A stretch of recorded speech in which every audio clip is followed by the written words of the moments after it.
asked me, like, hey, who are you voting for? And I was like, Trump. Like, no big deal. Didn't think it was going to cause anything. You would have thought that I told them I killed their puppies. Yeah. My friends literally lost their minds. They didn't want to be friends with me anymore. I lost friends too. Yeah, they called me racist, which is crazy because, it's Your go-to word. It's insane. It is their go-to. So at that point, I had just had a baby, so I was a little more emotional. How many kids you got? I got 2 girls. Good for you. Yeah.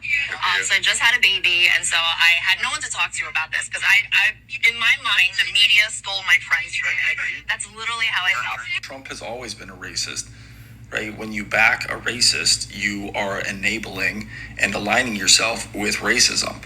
Just because someone happens to have a darker skin color, racism's an ideology. It's not bound by your identity politics. Trump's stance on the Central Park 5, him not wanting to rent out apartment units to black people, like the list goes on. And those are only things like that he did as his capacity as a private citizen. That is not even getting into his policy, which is monumentally worse. It's hard to have empathy, even if you want to on the surface level, towards another person.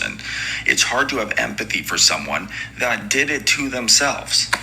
Like, it shows your worldview and how you would treat other people with your policy positions and your worldview.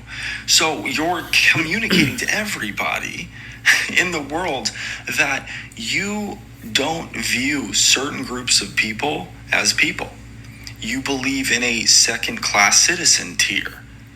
Why would you surround yourself, whether it's friends or family, with someone that views you less than human?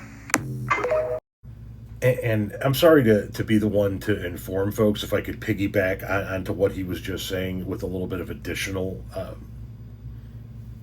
commentary. This is not the politics of old, where we could disagree on policy. We can figure out a way forward to craft policy that includes some of your thoughts, some of our thoughts, and we figure out a way to move forward for the betterment of the country. We're not in that era of politics. We're going to get back to that era of politics at some point in time.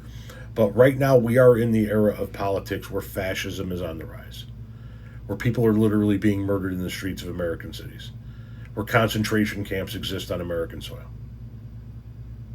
You have got to stop being shocked that friends are walking away from you because you support that. And if you're telling me that you don't understand why somebody would have a problem with you from a morality standpoint based on who you voted for, then you're not paying attention to what's going on in the world. All you give a shit about is the merch and the gear and making sure that you're on the winning team. It's time to open your fucking eyes and see what's going on. If your friends all walked away from you over this, there's a fucking reason.